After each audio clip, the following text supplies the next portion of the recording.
Anecdotario con Luis Alberto Fernández García. Brenda Rangel Ortiz es una abogada y activista queretana.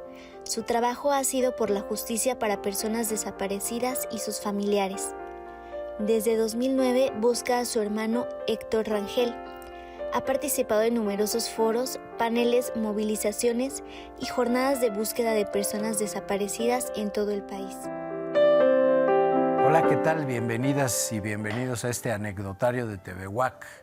Saludamos con mucho aprecio, mucho respeto a Brenda Rangel de Desaparecidos Justicia. Iba a decir buscadores, pero es lo que hacen, Brenda, platícanos. Sí, gracias, maestro, gracias por la invitación.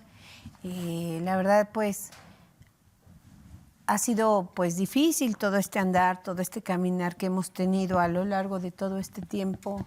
Ha sido muy difícil, pero con ayuda y con la luz que hemos tenido gracias a la Universidad Autónoma de Querétaro, que es mi alma mater, pero también con maestros aliados como usted, como el maestro Efraín. O sea, la verdad es que se siente menos difícil este andar. Pero sí, de suyo muy difícil. Tú te iniciaste en esta tarea pues, por un caso que te ocurrió con tu hermano. Sí.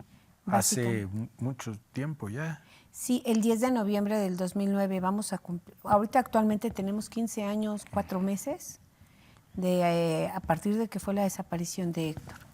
Y bueno, pues sí ha sido muy difícil para nosotros caminar con este dolor, con esta angustia, sobre todo la incertidumbre de no saber en dónde está, cómo está. Y con todo lo que ha salido y con todo lo que nosotros hemos visto, y pues ha sido más difícil justamente porque pues, con las personas que hemos recuperado nosotros dentro de la organización, tanto con vida como sin vida, y los testimonios vivos que escuchamos de ellos, de cómo es la parte de cuando los reclutan, la parte de cómo los mantienen todos estos meses, incluso algunos por años. Nosotros no perdemos la esperanza, maestro. No perdemos la esperanza.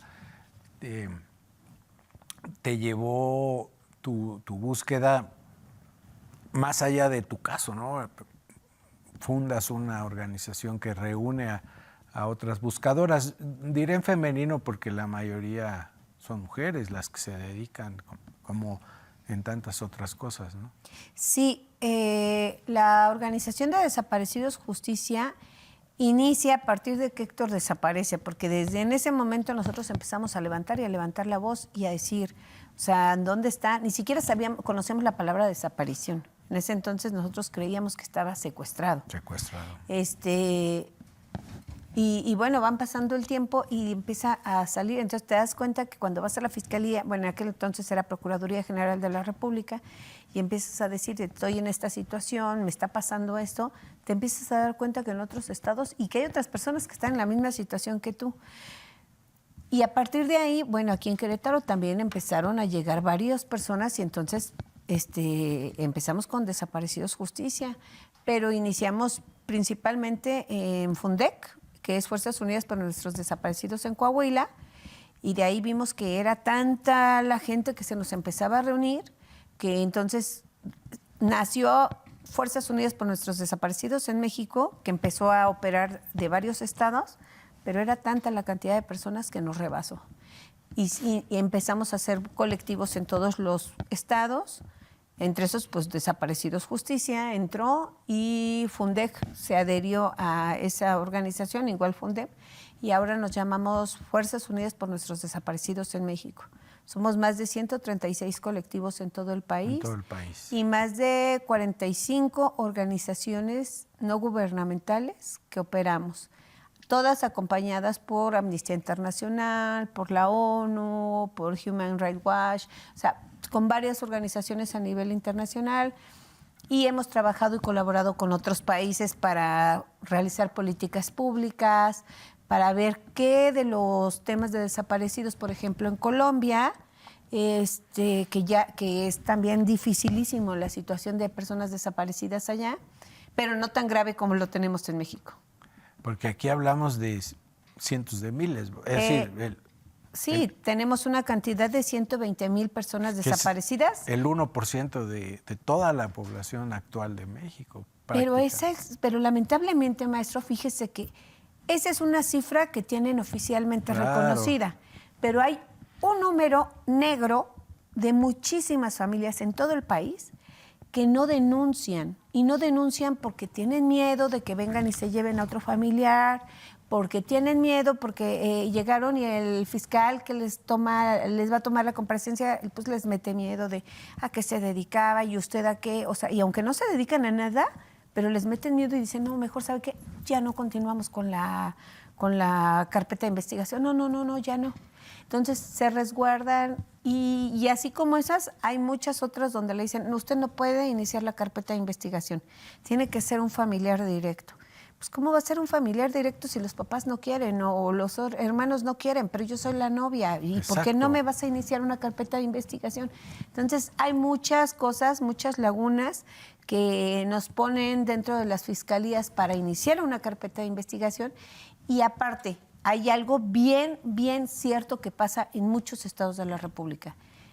Cuando llegas de primer inicio a levantar y no tienes el conocimiento legal y quieres iniciar una carpeta de investigación, al inicio ni siquiera te ponen como persona desaparecida, te ponen una persona extraviada, no localizada, una persona ausente, y entonces esas no entran dentro del número de la cifra de personas desaparecidas. Entonces, Nos no faltan aparecen muchos más. muchísimos más.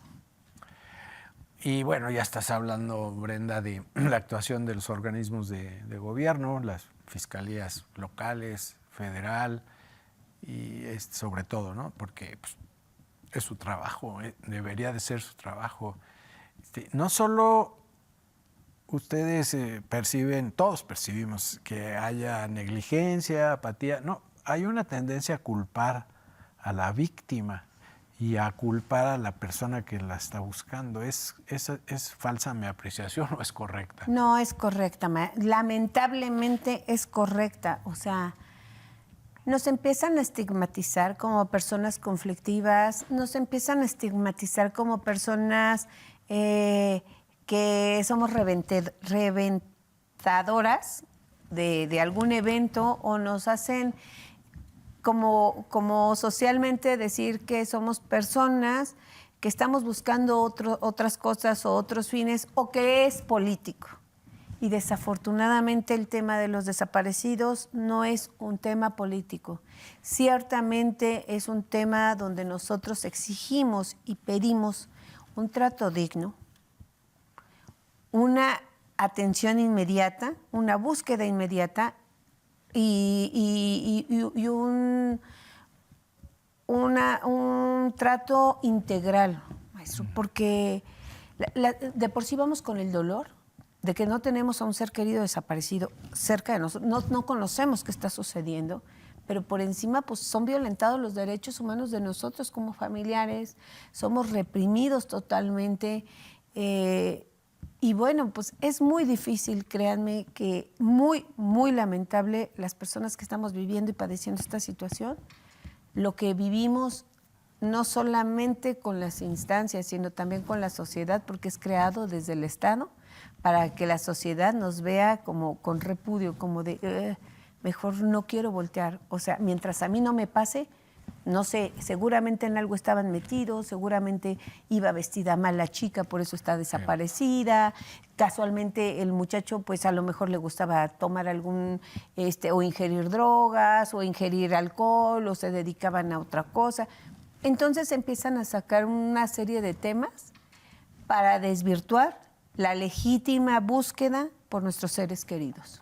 Que además, pues haya hecho lo que haya hecho la víctima, eso no le quita su carácter de víctima, porque siempre hay una tendencia, vaya, yo recuerdo, no sé si todavía, pero había un homicidio en Querétaro y entonces la Procuraduría, la Fiscalía, las policías decían, pero es que era gay.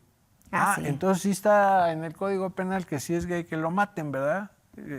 Fue pasional. Entonces cuando es está pasional... permitido. Igual, porque ahora hay esa tendencia a desacreditar a la víctima y a quien la busca por parte de las instancias de gobierno. Vaya, últimamente, en el caso de Jalisco, vemos un video. No sabemos si es del cártel o es del ejército, de una instancia de gobierno. Me da igual, pero en él las buscadoras, quién sabe con qué fines. Y desgraciadamente la presidencia de la República dijo lo mismo, ¿no? Es decir, quién sabe con qué datos, de dónde lo sacaron. Pues, híjole, es muy complicado esto. Lamentablemente, bueno, Héctor desapareció en el año 2009, cuando en el 2006 el expresidente Felipe Calderón inicia la guerra contra el narcotráfico.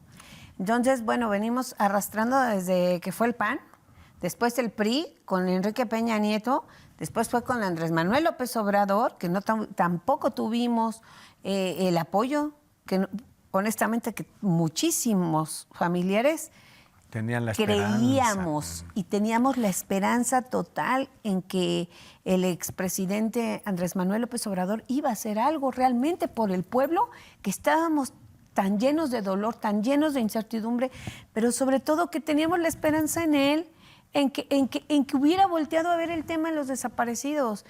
Y tristemente no fue así. Nunca se quiso reunir con las familias de personas desaparecidas. Decíamos, ok, no se reúna con todos los colectivos, pero por favor reúnase con una comisión de 5 o 6 para que podamos sacar a flote todo esto. Y yo recuerdo, yo tuve una reunión con él. Fui una de las 3 mujeres que nos reunimos con él, la señora Yolanda Morán, Cristina de la Sierra en Michoacán y Brenda Rangel de Querétaro. Y nos reunimos con el expresidente.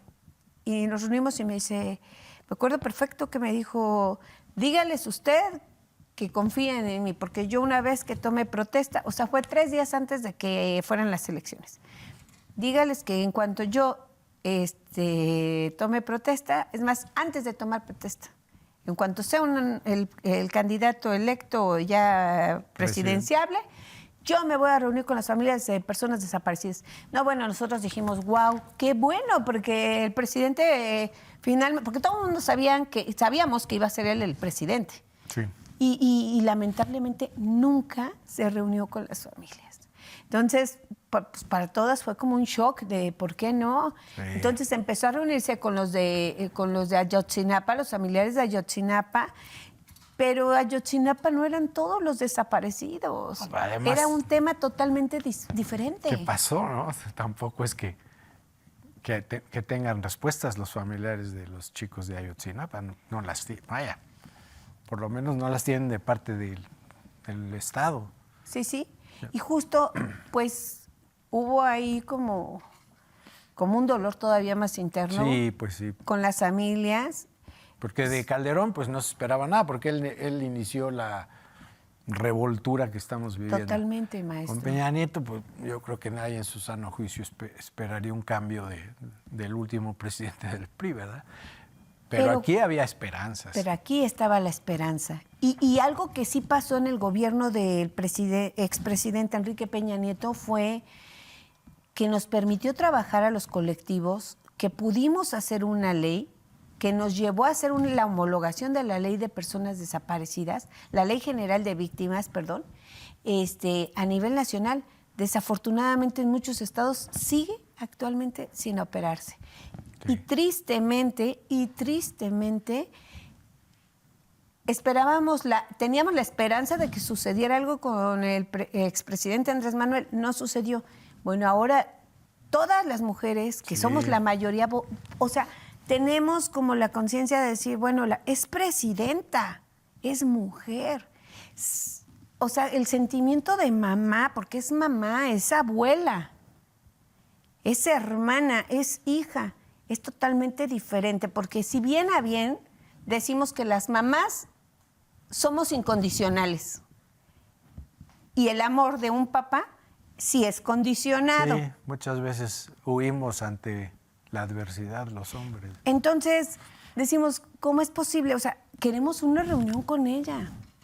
necesitamos que ella se reúna con las familias de personas desaparecidas para poder discernir qué podemos avanzar por apoyar, construir y reconfortar todas las violaciones a los derechos humanos que hemos recibido, pero sobre todo, qué búsquedas inmediatas sí se pueden hacer. ¿Qué podemos hacer para reconstruir la paz, maestro? ¿Qué podemos hacer?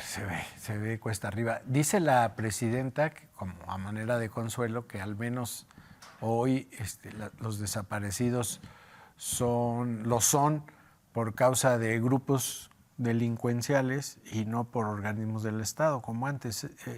¿Es correcto eso? ¿Es cierto y además sirve de consuelo? No, para nada. O sea, no, pero para nada. No puedo yo decir que dentro de las personas desaparecidas no existe un número de personas desaparecidas que sí estaban vinculadas a algún delito o que sí estaban vinculadas a algún crimen. Porque es cierto, maestro, eso es inevitable y yo no lo voy a cuestionar y tampoco lo voy a poner en tela de juicio. Pero lo que también es cierto es que muchísimos, y entre ellos, por eso es que yo he luchado más de estos 15 años y meses, casi 16 ya, buscando a mi hermano, porque somos un caso de los miles que existen de personas desaparecidas, inocentemente desaparecidas, que no estamos vinculadas a ningún delito, que no estamos vinculadas con ningún crimen, con ninguna persona que esté vinculada a delitos de cualquier tipo. Entonces, si bien es cierto, si hay personas desaparecidas, tanto, pongámosle, tanto buenas como malas, las hay. Pero no todos los casos son iguales. No. Y yo creo que a partir de ahí también tendríamos que tomar acciones como colectivos y organizaciones. Sí, bien, tienen los derechos de ser buscados, por supuesto. Claro, aunque sean delincuentes. Claro, eso estaba pensando, eso ¿verdad? inevitablemente. Pero tampoco inevitable. buscan a los delincuentes mucho. A ver, al parecer ahora los buscan más, a los grandes delincuentes. Exacto. Sí. Brenda, es cierto que hay un fenómeno de reclutamiento muchas veces forzado, otras veces pues, con la ilusión de mejorar la mala vida que se le presenta a un joven. Es cierto, pero estaba viendo algunos de tus números y hay una mayoría de personas desaparecidas muy jóvenes, entre 15 y 24 años, y hay más mujeres que hombres desaparecidos. ¿Eso qué querrá decir? También motivos, no de reclutamiento guerrero, sino, no sé, sexual o... El número de personas desaparecidas que tenemos en la organización tenemos pues de ambos sexos, pero las personas que nosotros hemos recuperado o hemos tenido mujeres muchas desaparecidas han sido sacadas del Estado pues con engaños en vías de redes sociales, con aspiraciones a tener una mejor calidad de vida, incluso algunas pues desafortunadamente estaban esperando el camión a tempranas horas cuando todavía está oscura la ciudad y fueron subidas a algún vehículo y se las llevan. Las personas que nosotros hemos recuperado, bueno, pues han sido de diferentes edades, pero es en una edad productiva, ciertamente. Y hemos recuperado a estas jóvenes que pues fueron obviamente abusadas. Obviamente a una de ellas la tengo muy presente. Durante el tiempo que estuvo casi 1 año, 3 meses desaparecida, la hicieron abortar más de 3 veces en esa temporalidad. Y cuando la pudimos rescatar, que supimos con las líneas de investigación y todo lo que estuvimos haciendo como colectivo, con la familia y empujando y presionando a las autoridades, porque eso es más que la verdad, pudimos localizarla, pudimos ir a rescatarla. Ese es uno de los focos que nosotros tenemos que sí han sido reclutados para la prostitución. Sí. ¿Y ahí hubo consignaciones de los presuntos delincuentes? No se encontró a nadie. A nadie. O sea, lamentablemente no se encontró a nadie. Y ahorita que usted refiere esto de que si llevamos a la justicia a algunos de los delincuentes, es súper triste porque cuando llegamos a tener casos donde tenemos ya la vinculación y todo, y tenemos nombres, todo, se hace la detención, bueno, pues entonces ya viene el tema de que la forma en la que se le detuvo, la violación al debido proceso, la mala integración de la carpeta de investigación, le violentaron sus derechos humanos al delincuente, y entonces el juez dice, bueno, pues entonces sí, pero no cuenta con esto, o hay violaciones a su debido proceso, se calla el asunto, Sale el libre. señor sale libre. ¡Uf! Qué pesar. Qué barbaridad. Y en ese sentido, Brenda, como en otros, yo he percibido que hay tendencia de los gobiernos a decir, vamos a endurecer las penas, y de los legisladores, ¿sí? Que ya no sean 10 años, que sean 20. Pero ese no es el problema, No, ¿verdad? claro que no, definitivamente. ¿Cómo ves no. lo que ha anunciado el gobierno federal? Que De nada sirve, o sea, de nada sirve que a un delincuente le digas, te voy a dar 10 años o te voy a dar 100. no tiene miedo porque No le importa. si consignan o procesan al 3%, 4%, pues es muy fácil que no me agarren. Por supuesto que no. Y como no hay investigaciones serias que lleven a una precisión, aparte, híjole, nos encontramos con cada vez más trabas por parte de las autoridades para poder llevar a un delincuente realmente a ser procesado. Es tremenda la situación que llevamos como colectivos, como organizaciones, como abogados. O sea, te frustras de saber que le estás entregando toda la información ya para que nada más ejecuten, porque ellos son la autoridad. Claro. Y ellos son quienes deberían de tener toda la investigación y cotejar con la investigación que tenemos nosotros como familiares. No lo hacen, no lo hacen. Es súper difícil.